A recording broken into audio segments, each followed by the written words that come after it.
नमस्कार, तुमचं सगळ्यांचं स्वागत आहे माझ्या ब्लॉगमध्ये। आज गणेश जयंती आहे। गणेश जयंतीच्या सर्वांना शुभेच्छा। आणि मी पण आता अशी तयार झाले आणि गणपती मंदिरामध्ये जाऊन येते। कारण गणेश जयंती काय, गणेश चतुर्थी काय, कुठलाही असं दिवस असला ना तरी गणपती म्हटलं की भरपूरच उत्साह येतो। तसं मी पण रांगोळी पूजा वगैरे करून घेतली आणि आता म्हटलं जरा मंदिरात जाऊन येते। मंदिरात गेल्यावर कसं प्रसन्न वाटतं आणि सजावट वगैरे बघूनच एकदम उत्साह येतो आणि असं गणपती आले की काय असं वाटतं। म्हणूनच आम्ही पण जाऊन येतो आता। आणि बघा सावी पण तयार झाली। सावी हाय कर, हाय। हा सावी पण छान तयार झाली। चला मग आपण भेटू आता गणपती मंदिरात। गणपती मंदिराबाहेर छान अशी सजावट केलेली होती। अशी जत्रा असते ना तसंच वाटत होतं तिथे। मस्त असं सजलं होतं गणपती मंदिर।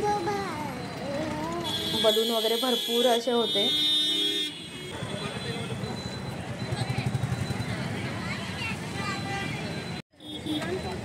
हे घे ना, हे हार। हां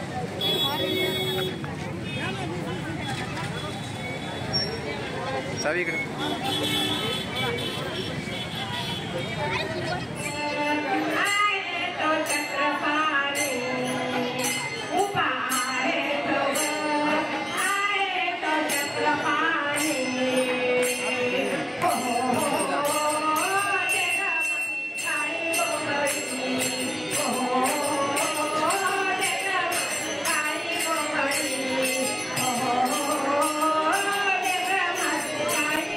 मंदिरामध्ये भजन चालू होतं। मी भजनाचा आवाज एवढा छान असं घुमत होता ना, सर्वकडे असं भक्तिमय वातावरण होतं।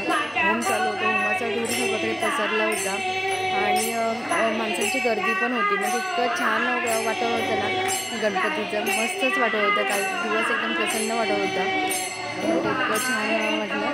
मी पण आता लाईनमध्ये उभी राहिली, कारण लाईन होती बऱ्यापैकी, लाईनमध्येच होते। लाईनमध्ये असतानाच हे शूट केलं आणि मग तिथे आवाज काय माझा येतो म्हणून व्हॉइसवर मग म्हटलं लाईन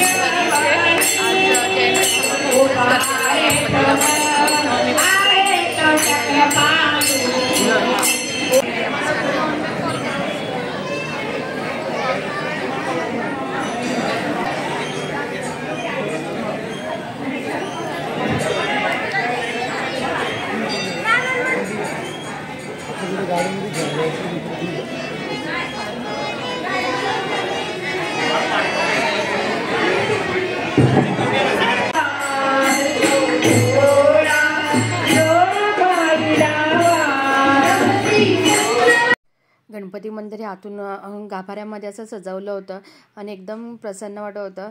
आणि पाळणा पण बांधला होता आणि पाळण्याला सर्वजण झोका देत होते। थोडं थोडं नमस्कार चाललं होतं करणं आणि पाळण्याला मी पण असं झोका दिला आणि एकदम छान वाटलं की बाबा आपण आलो मंदिरामध्ये, त्याचं एक समाधान मिळालं असं हे बघून।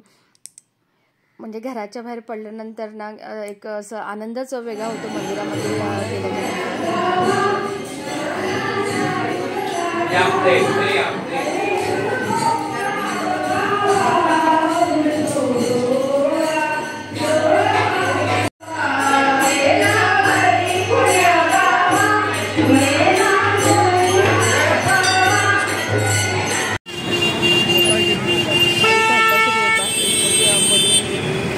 खाली तिला सावी इकडे बघ।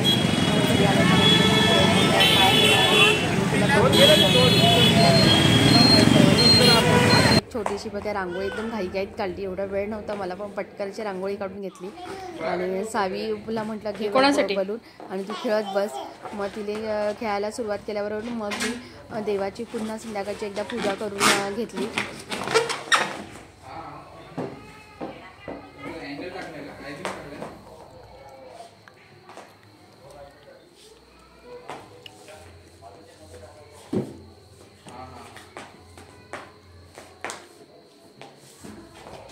संपूर्ण मराठीच्या पठणामध्ये श्री गणपतये नमो नमः, श्री गणपतये नमो नमः, श्री गणपतये नमो नमः। पूजा करून घेतली संध्याकाळी आणि पूर्ण घरात कापूर आरती फिरवली ना की घरात कसं प्रसन्न वाटतं। आणि मला तर फारच आवडतं कापूर आरती घरात पूर्ण फिरवायला। असं पूर्ण देवासमोर, स्वामींसमोर आणि बाहेर पूर्ण घरातून रोज संध्याकाळी निदान जेव्हा असे स्पेशल काहीतरी दिवस असतो ना तेव्हा असं घरातून एकदा तरी असं कापूर आरती फिरवायची आणि छान असं वाटतं. घरात एकदम प्रसन्न येतो आणि कापडाचा वास सुगंध असा सर्व घरामध्ये दरवळून निघतो. हे माझं नेहमीच असं काही दिवस खास असेल तर. आणि आता मी मोदक करायला सुरुवात करते. स्पेशल घरी बनावं म्हणून मी आज ह्याचे तळणीचे मोदक बनवते. हे बघा आता मोहन ठेवलंय, पीठ गव्हाचं पीठ घेतलंय. कारण काय होतं हे मोदक 3-4 दिवस चांगले राहतात. मग मुलं पण राहिली की थोडं थोडं खातात, कारण ॲट टाइम एवढं गोड काय खाणार नाही. हे बघा हे प्रसाद पण घेऊन आले येतानाच मंदिरामधून प्रसाद पण आणला. तो प्रसाद पण भरपूर आहे घरामध्ये. मग म्हटलं आता फक्त देवाला नैवेद्य दाखवायचा म्हणून मोदक करते आणि म्हटलं तुमच्यासोबत पण शेअर करते. हे कसे पटकन होणारे मोदक आहेत, भरपूर दिवस पण टिकतात, त्यामुळे करते.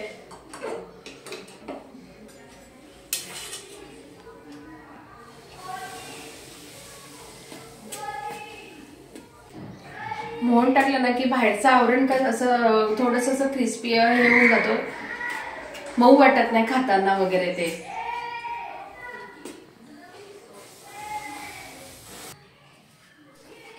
मोहन टाकून असं पीठ मळायला सुरुवात केली. पीठ मळून झाल्याच्यानंतर लगेच मग सारण तयार करायला सुरुवात केली.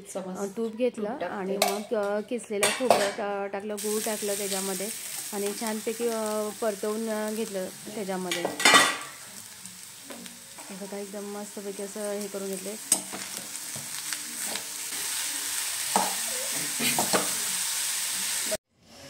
वेलची आणि खसखस टाकून घेते त्याच्यामध्ये. बघ दोन्ही एकसाथ टाकते म्हणजे खाताना छान लागतात.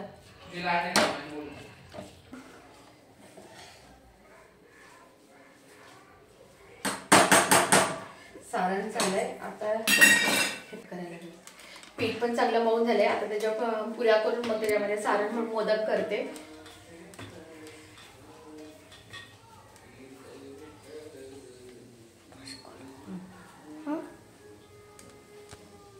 अशा पटापट पुऱ्या अशा झाकण्याने बनवून घेतल्या, कारण त्या एकसारख्या पुऱ्या केल्या ना की मोदक पण एकसारखे दिसायला दिसतात. आता पटापट छानपैकी असं मोदक पण वळून घेते. मोदक वळताना बघा कशा पाऱ्याची पातळच पुरी करून घेतलेली आणि अशा कळ्या पडताना जराशी कसरत होते करायला, पण असं त्या बघा मोदक कळ्यांशिवाय असं मोदक नाही. भरपूर कळ्या दिसल्या की छान वाटतात ते मोदक.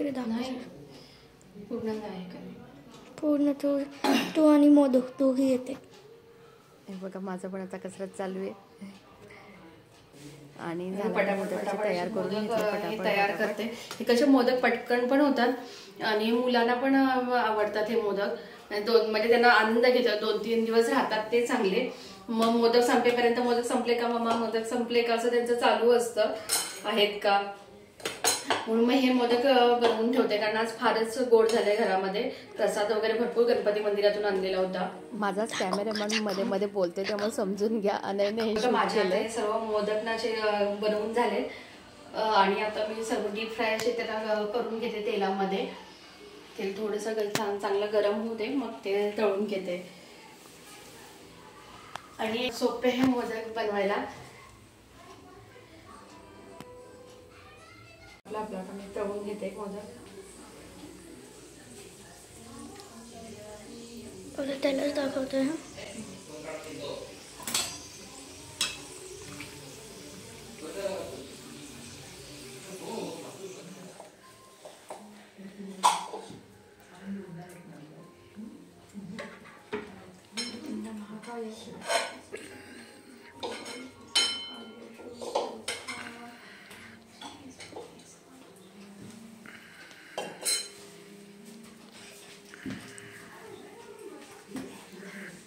बाप्पाला तर नैवेद्य ठेवून झालंय आणि सावी आणि वेटिंगला आहेत की कधी मोदक होत आहेत आणि खात आहेत. ते बघा आता मी फिरले पाठीमागे की 2 जण येऊन एक मोदक उचलतील.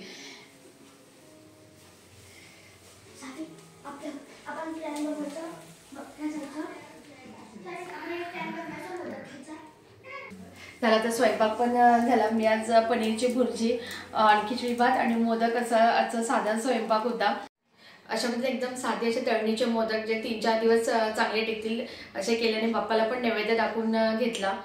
आणि आजचा माझा ब्लॉग तुम्हाला आवडला असेल तर नक्की चॅनलला सबस्क्राईब करा आणि असेच भेटू आपण पुढच्या ब्लॉगमध्ये. तोपर्यंत बाय बाय.